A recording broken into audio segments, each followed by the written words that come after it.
and welcome to Magical Theory Podcast Time. The time of podcasting. The time is of upon us. podcasting. It is Sunday when we usually record these. Sunday Yes. morning.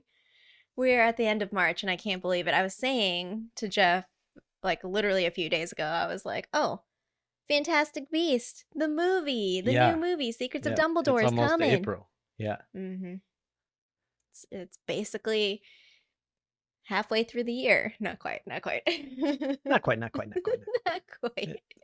It's almost a third of the way through. Yeah, it's almost a third, which is... We have been working on a lot of Hogwarts Legacy stuff. Oh yeah, update. It's all the way over there. I'm not going to grab it, but our Merlin video went live this past Monday, because last week I was cryptically being like, oh, we have a theory video and we're working on it. That was only last week. Yeah. Oh, gosh. So we basically after we did Magical Theory, we fleshed out the rest of the script and then we recorded it. I think at some point I posted the episode of Magical Theory. I think I posted the episode of Magical Theory now. I don't know. It's up there. Okay. Yeah. Because it got more viewers on YouTube than usual because people were like, what is Hogwarts this? Legacy stuff. Probably auto plays and just checking stuff out. They make a lot of sense juxtaposed, though it is kind of a different commitment. Oh, I thought I got the pistachio latte, but I changed my mind. Oh, okay, good. It's good. It's fine. I picked up some coffee before we started here. Got some coffee. Yep. Also, we're working on a second one. Oh, sorry. Off camera. We played a little D&D last night, just the two of us, which this is like the opposite of Proflinet, like a couple years ago, 3 years ago, where I was like, yeah, I'll play D&D one-on-one, like just me and Jeff, no other people. Yeah, it was a fun experience. We've never done it. Neither of us have done that before, and I think it was fun. Do you want to give them a recap of what happened? Yeah, I play Malin, who is a tiefling sorcerer.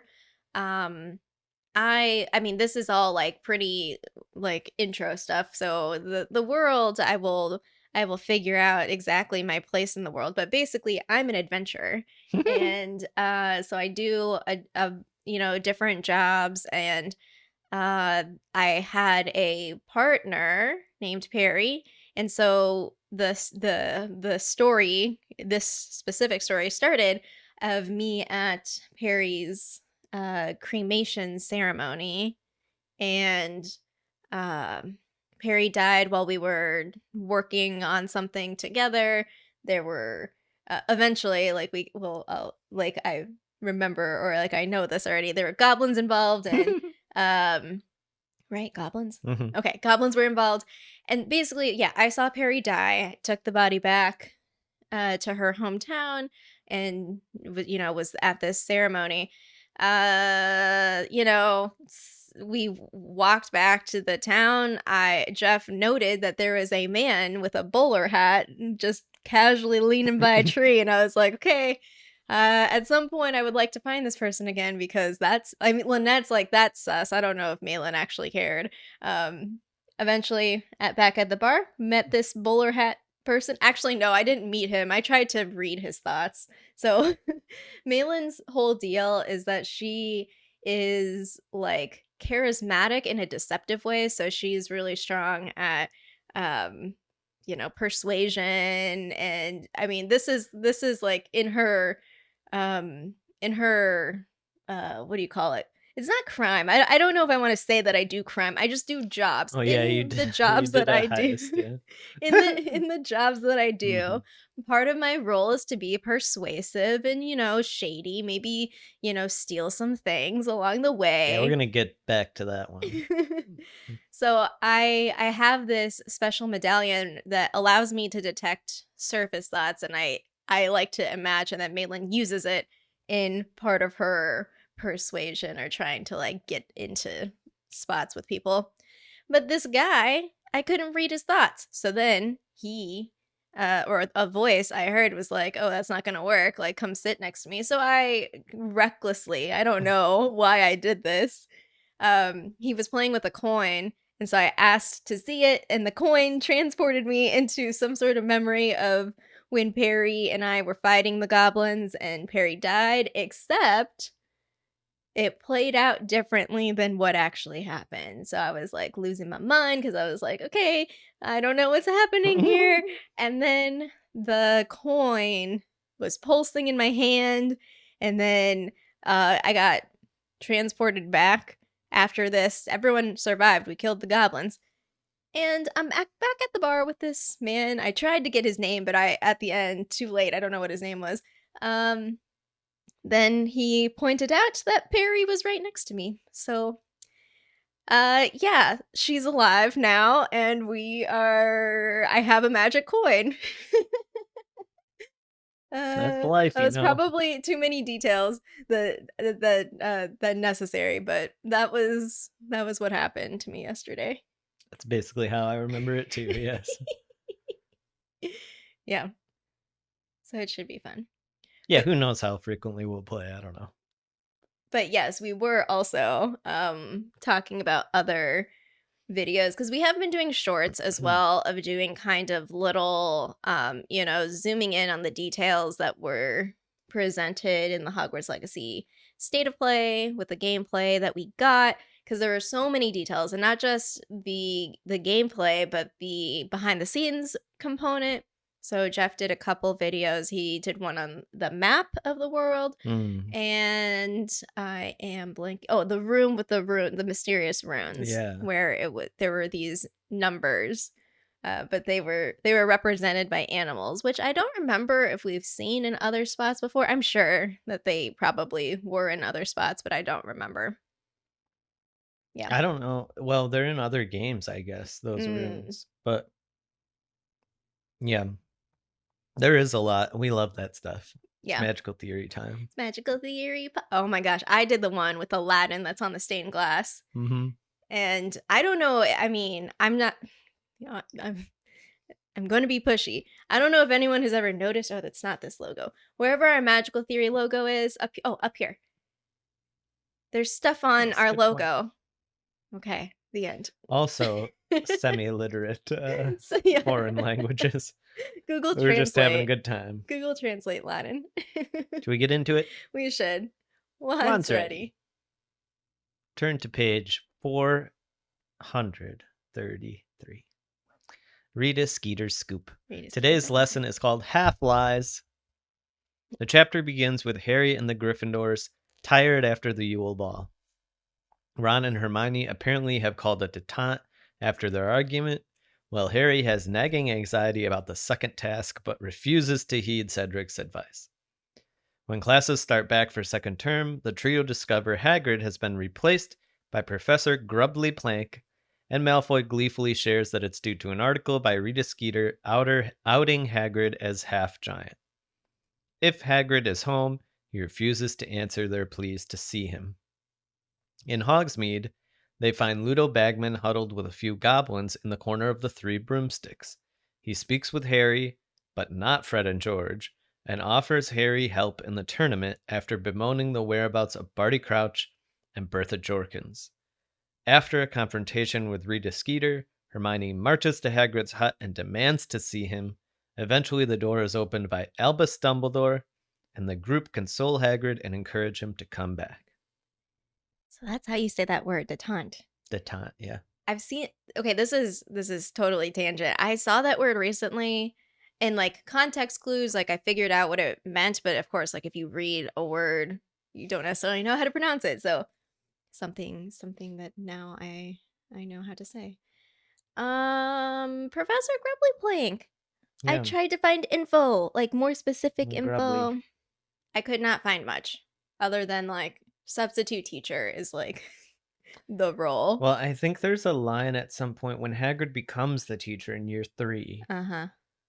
Dumbledore says something like, Professor Grubbly-Plank has retired in order to spend time with her remaining limbs or something.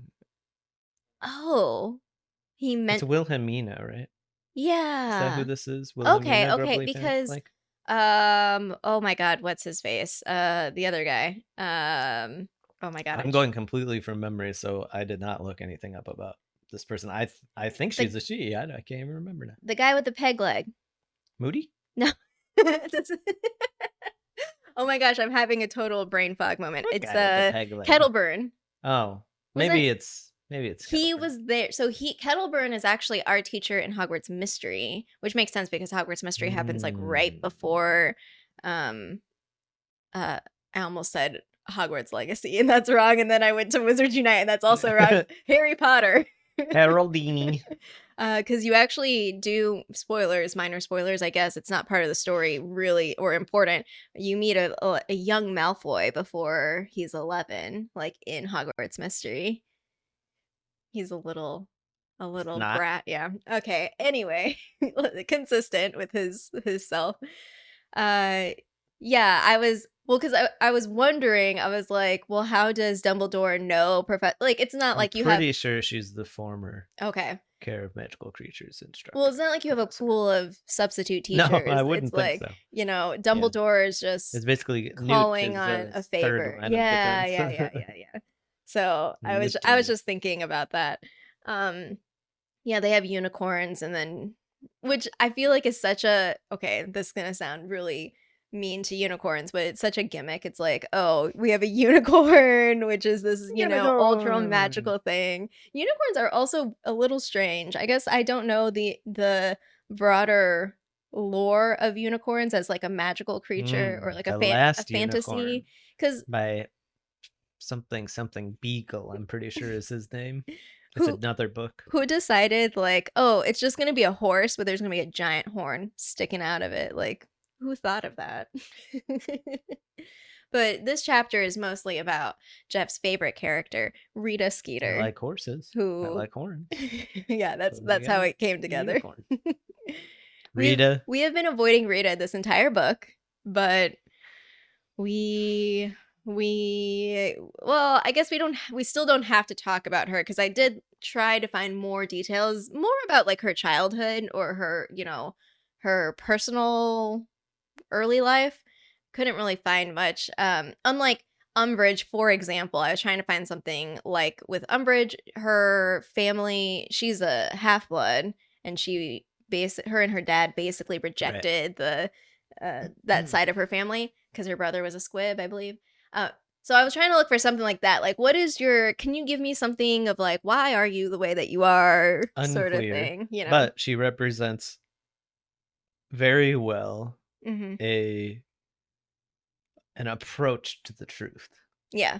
That is incredibly disturbing and very real. You know well, okay, so often Rita is talked about in terms of tabloids. But what I always find striking in this current time is how, I mean, tabloids are a thing, but like everything is digitized or like digital information moves digitally. And so then there's this like, I don't know, just constant information flow and people talking and having platforms and whatever. Here's just a random segue. I read an article that I found through Reddit that a scientist is attempting an experiment to prove that information, not exactly like the way you're talking about it, but that there's a fifth type of matter, and it's this information or something that is communicated. So it's very interesting. Anyway. You're just gonna lay that on me and not let me. I don't understand it enough. Well, because I'm thinking like, because I'm trying to think of when you just said that, my mind went to like sense making and like how senses. It doesn't.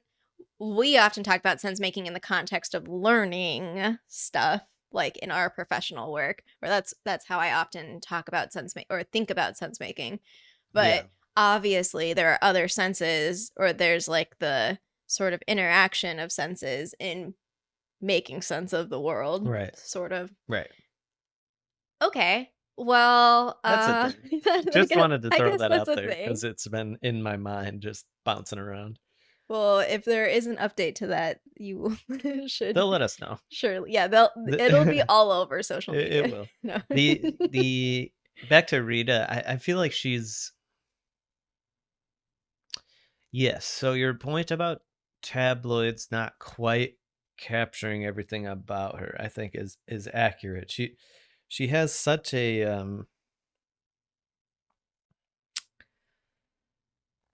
specific goal. I mean, it's like it's clicks. She wants clicks. The thing about clicks, Rita, is that it's always fleeting, so you can never get enough.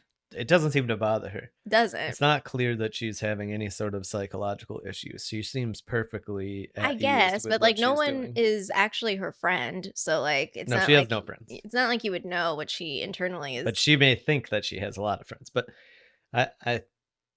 I think what strikes me is like not only the sinister way in which she gathers this information that should have been off the record, but what she surrounds it with about Hagrid, of like who she goes to ask, and it's Draco Malfoy, and like what she allows to be printed. Yeah, it's just really annoying. I mean, there's the one crab lie that is like overt and obvious because flobberworms don't even have teeth. Yep. So somebody could fact check this and see that it's false. But we have this in real life of like, people don't care. If the narrative is what they want, if it matches, then they're not even going to look at it. They'll just assume truth. Well, so yeah, all reject. These things are sort of like extraneous. Like the bigger thing is tapping into people's existing perceptions, I guess. I don't know. How they feel about giants. Right. And she's doing this sort of, so like I didn't go back to I meant to go back to grab the specific headline that she was trying to be like, oh, we got to figure out the story for this headline. It was something about Ludo Bagman, but I couldn't. I was gonna look at it to see about the Russell conjugate type things if that was present in there. But it doesn't matter because you're basically like sort of you're pushing people's buttons in obviously like the fear or inflammatory based way because she's bringing in like Voldemort and she's like bringing in these things that are clearly meant to spark outrage. The intentionality is so brutal. It's like it's so obvious. I say that I wonder how people all think about this because we experience this in real life all the time. Yeah. Articles written to inflame passions that we maybe are latent or we're not even clear that there are connections, but they develop connections between like a half giant and I don't know, somebody getting bitten or whatever. And it's all it's really troubling. I want to say for myself that I'm like kind of hyper aware of it at this point in my life, so I almost reject all news media out of hand. Like I don't like it. I don't care for it unless it's like very specifically on one topic and it very specifically lays out just facts coldly. Yeah, what's complicated is that my mind went to so many different places. I think that there's several dynamics that are happening at play, and I'm gonna keep using social media as the arc because, to be quite frank, that is our primary modes of communication, even including news media. Yeah, no, they use social media. Social media is like the ways that we connect, like the connectiveness is embedded there. But there's also, because it's social media, it blends a bunch of stuff. And so, okay, I don't know how I'm gonna like link the thoughts that are simultaneously coming out of my brain. So in grad school, when we studied scholars who really talked a lot about discourse, part of the argument of discourse is that it holds power. And so like recirculating or reinscribing particular narratives, and that itself becomes its own thing that is powerful. And so then people can tap into particular discourses to affect people or like, you know, the world or reality, like what is. And so lately, and I'm trying, it's hard because even though we can be aware of these things, still being impacted by the exposure of those things is still a reality, even if you're making sense of it in a particular way. So I have found myself this past week wasting a lot of time because there's this sort of like, it's like the telephone, not exactly Gartic phone, but like telephone game. Something happens, somebody else says reports of what that thing is. I'll just say one example is GDC. Like I follow a bunch of game developers. Oh, sorry, the Game Developers Conference. And so that was this past week. People are talking about different talks. The talks aren't posted yet, so it's only whoever was in the room and those people tweeting about what supposedly was said, and then those people talking about that and like the backlash to praising the thing praising it and praising it. And I'm sure that there's something there, but like the stuff that gets consumed and spread is not the thing itself. Like the actual experience itself was only the people in that space. That's right. So I want to look for some research about things like take Reddit or Twitter, where what is the order of magnitude difference between the people who actually read or interact with the primary and then the people who read or interact with secondary. So like, for example, going to Reddit and looking at comments about a title and an article, but never actually clicking and reading the article. It's way more. Like it must be multiple orders of magnitude higher. Yeah. That interact with commentary than the actual thing. Well, that's why Twitter was experimenting. I don't know if they actually implemented it because I don't share links. I don't share links except for my own self promo type links. Like I don't share news media. So where they started doing like a little pop up, or like if you just share it, like did you read the article sort of pop up? And of course, like if you make people question like or go through something, maybe. It makes sense to me that studies show, people share less because it's just another barrier, another like thing to go through to make people Let's put pause. it into this context. Yeah. This article would have tons and tons of commentary around it. Yeah. But almost nobody would actually read it. Yeah. Well, part of what's tricky is that, no offense to Hagrid, but this doesn't matter. Like literally this is about a person. Like, and so the other dynamic that I see, so not just like what is true, what happened, but things that are more about character and who someone is and what that implies about XYZ. Like, I mean, both I think kind of blend in this specific case, but like if you have even people take like what is actually said and read it in a particular way, like inferring specific things because you're making your like little circumstantial evidence jumps of being like, well, they said this and then there's this other thing that is related, and there's a serious like sort of common theme about bloodline, I think, that's present in this specific piece that has to do with Hagrid, where there's a lot of, I mean, it's not that, I mean, it's similar to like when we're talking about mudbloods or like that sort of, Hermione even says it, she's like, it's bigotry, like the ways that people talk about giants and werewolves and all this sort of stuff. And so you're using that, which it already is an existing thing. Even someone like Ron, who loves Hagrid, was kind of Ron, I think, embodies time and time again of like, what does the larger wizarding world feel about particular topics? And that's why he got stressed about it. And he was just like, oh no, this like is no bad. one can, yeah. It's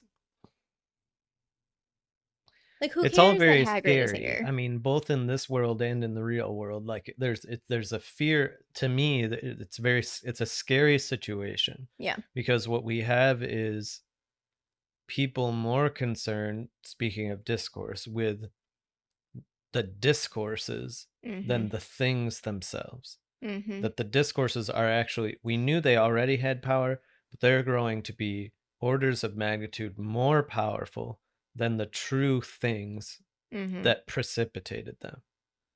So it almost doesn't matter that, like you're saying, that Hagrid is a half giant. What matters is what people say about Hagrid being a half giant. Yeah. Which is that's where you get into the post-truth, post-factual world, where people, it's whatever narrative can get the right emotional concoction to make the right people the right level of scared often, or angry often, Yeah. so that they drive the next thing to happen. Yeah, so basically she's like, Hagrid, stuff happens. He's the care of magical creatures teacher at Hogwarts. Stuff happened to students with false claims and non-truths of Draco and Crabbe having those quotes, being like, oh, all of us hate him, saying that sort of stuff. And then you're like, oh, this makes sense because he's a half giant. Right. Like, so you're kind of putting these things together in a very, very evil and malicious way because what, Rita? Rita doesn't care if Hagrid works at Hogwarts. She does not care. She just cares that she could write a story about it. Hagrid is almost an abstraction to her. And therefore, he becomes an abstraction to probably most of her readers. I thought it was interesting, like Dumbledore with the letters from people who were like, yeah, if you fired Hagrid, like, we'll never forgive you. There's always, that is the silent and quiet level of like sanity in an otherwise insane situation of like, you rile people, you use inflammation is the goal, and then you have like just sane people who are able to be like, this article is stupid, the person is what matters, Hagrid matters, Dumbledore, don't be an idiot. Yeah, and none of these, so in the like stuff that is inflamed, minus like Malfoy, who is part of the worst family of all time and doesn't care and associates with the worst people, like this, it doesn't matter. It's not of interest to the broader wizarding world because none of those people know Hagrid. None of those people know what actually happens in the care of magical creatures classroom. You're not Dumbledore, and so it's unfortunate. It's an unfortunate thing that happens, and it makes sense why Hermione just completely goes off. She just like rages against Rita. I mean, they had a conference or like a face to face with her, and she was still probing to. Rita was still probing to ask Harry, "Oh, is he like a, substitute father for you or whatever it is that she is?" And she's just an awful, awful person. It's like you're not. There are other things going on. Like you don't need to like, because it is about her getting like her notoriety. You don't need to be causing chaos in a world where there's already other stuff going on, in the background, even though nobody knows it yet. In the background, we have an evil dark wizard who is gonna come back and rise to power. And you're just, what are you doing with your life? Yeah, it's tough because drama sells, and so people try to manufacture it. And I don't know what the answer to that problem is. For me, it's like indulgence of any type, where before I understood it well for social media and things, I would consume and consume and consume, and eventually I just got sick of it. Like I was just like, I'm so over this, I can't even take it anymore. And then at least for me, I disconnected and I'm like, I'm done. Yeah. I don't need this. It's not worth it. Like it doesn't add anything of value to my life. Yeah, it's interesting because why am I doing it? Because they built it to be addictive. Yeah. In spring 2020, I had an in-person class. The year itself. Yeah. And that was the first time. So I teach Gen Z students for the most part. I do have some older students, but for the most part, they're Gen Z. And that was the first semester that I had students who were very, very anti-social media. Yeah. And it was interesting, like the different reasons for why they didn't like it, and one though was that it was boring, which to me I was like, it is boring. And I get it, but it's also somewhat of a dangerous reason, because doesn't that explain why there's more things that are seeking to like grab you in? But maybe it is more fundamental. I think they're bored than by that. The patterns of it. The patterns it is very predictable, because people just it's like trends and then following trends. We've and more talked about trends this and so next much trends. of like you can easily predict most of the time what the top comments are going to be. Yeah. What is the conversation? Yeah. Like, we already know it, so there's no point in engaging with it. There's nothing to do. Yeah. We know the main counter, we know the counter push, the undercurrents of different connections to this story and this discourse and that discourse, and it's just like, I don't, just give me the first facts and then I'll move on.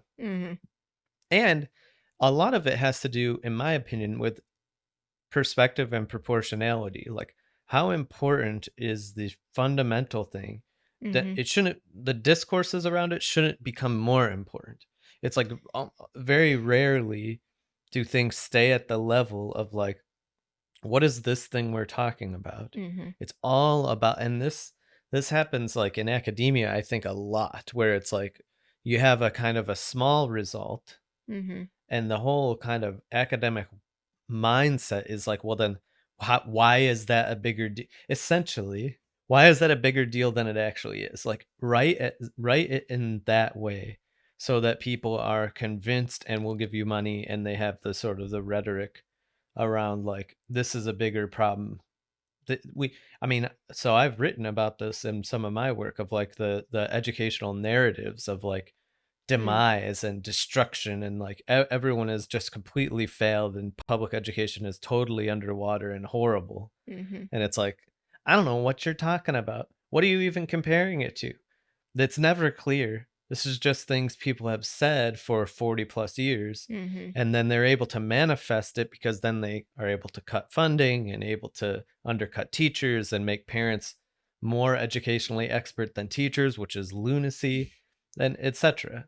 So, I don't want my average parent designing my bridges. I don't want my average parent designing my curriculum. They don't have any sense of what the techniques need to be in order to accomplish any sort of goal when it comes to teaching. So, it's a similar type of this whole like, people need to be well informed. Yeah. And it ties back into the media, right? Of like, we've been convinced that we need to be well informed, therefore we consume all of it. And so that sort of because going back to like the volume of information that gets circulated or gets consumed by an individual person, and the discourse of people need to be well informed, it's tied up with like being well educated or like doing your own research or whatever.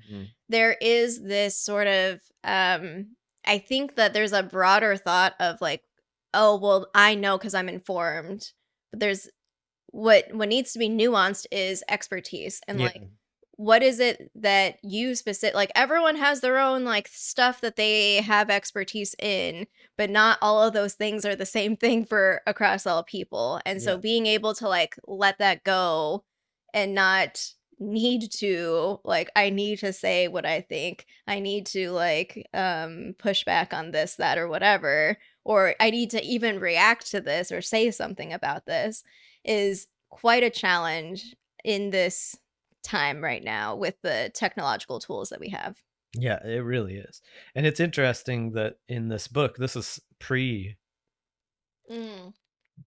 all social media, essentially. Yeah. It must got to be what, like 2003 or something. I don't even remember when this book came out, but it's definitely before Twitter, probably before Facebook. Yeah. I think Facebook was 05. It's, I don't know. I don't know what the answer is, but it's definitely gets the brain rolling. It is a thing. That's basically the chapter. I mean, so then there's this I Ludo wrote like nonsense. all my notes have nothing to do with this. Oh, okay. It's about, well, I just picked up on, excuse me, the Goblin Rebellion line that Hermione. Oh, me too. Yeah. So and how they can take care of themselves. Yeah. Gobbledygook. Yeah. I can't say it. Is the language of goblins. Right. And apparently I found this fun fact that Barty Crouch, well, we know that he spoke that because that's what Harry said, I think. I don't know. Harry's so sweet because he's like, oh, maybe they need a translator. And I'm like, Harry. Oh, honey. Apparently Barty Crouch speaks over 200 languages. Right. That's like...